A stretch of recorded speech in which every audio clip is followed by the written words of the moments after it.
आज क्या देखना है? जड़ों द्वारा जल व खनिज लवणों का अवशोषण।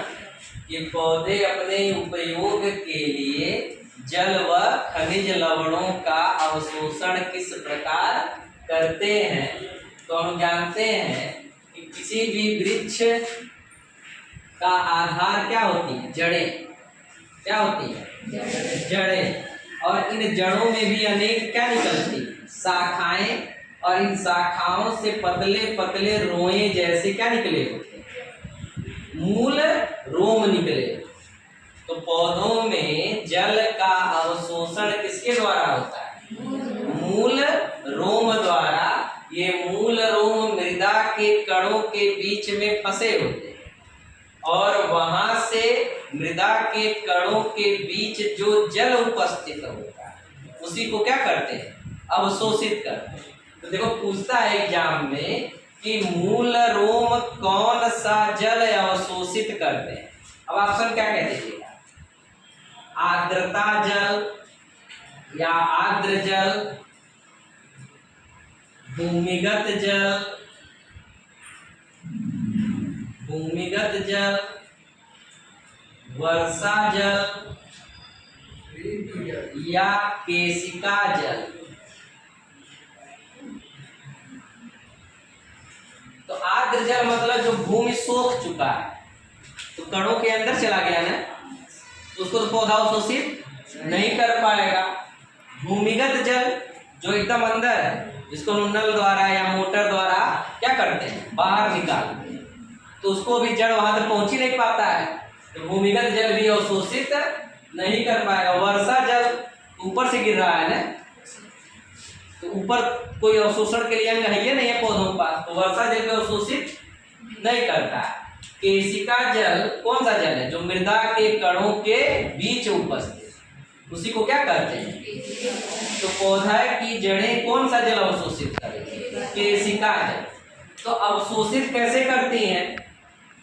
कहती आ जाओ, हाँ आ जा, मुझ में समा जा, वो वाला नहीं चलता है कहानी।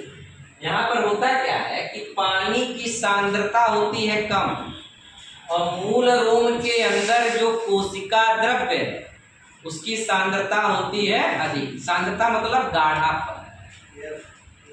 सांद्रता मतलब गाढ़ापन। इसका जो अंदर तरल है वो है गाढ़ा, बाहर जो पानी है वो है हल्का।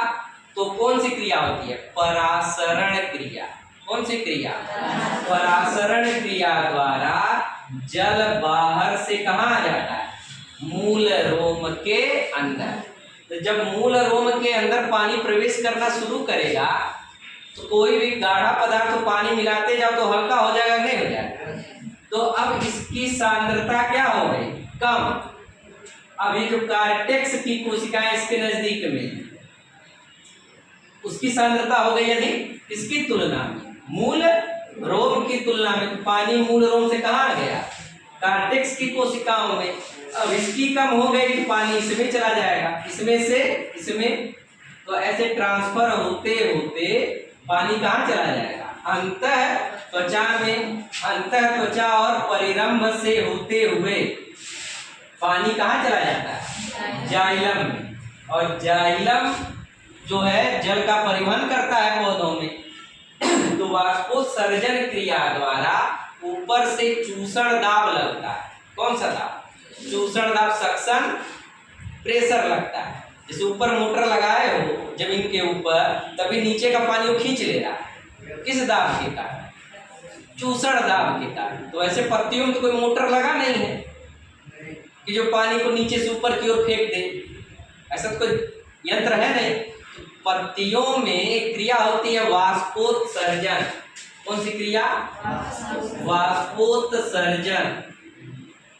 तो वाष्पोत्सर्जन में क्या होता है कि पौधे अपने कुल अवशोषित जल का अधिकांश भाग वो वाष्प के रूप में वायुमंडल में क्या कर देते हैं? उत्सर्जित कर देते हैं, निकाल लेते हैं। तो जब उत्सर्जन होता है तो बाकी जो पानी कण जाइलम की वाहिकाओं में है वो ऊपर की ओर खींचे जाते हैं।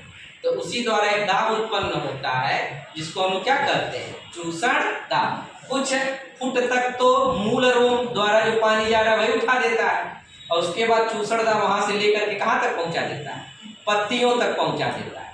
तो इसी क्रिया में जो जल अंदर प्रवेश कर रहा है उसमें जो खनिज लवण घुले हुए वह भी मूल रोम द्वारा क्या कर जाते हैं, पौधे के भीतर प्रवेश कर जाते हैं। तो इसी प्रकार जड़ों द्वारा जल व खनिज लवणों का क्या होता है, अवशोषण।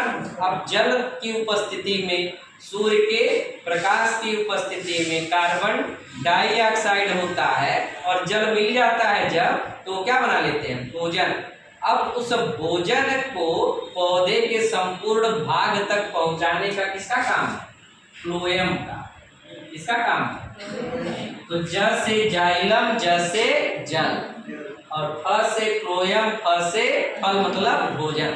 तो जल का परिवहन कौन करेगा, जाइलम, और खाद्य पदार्थों का परिवहन कौन करेगा,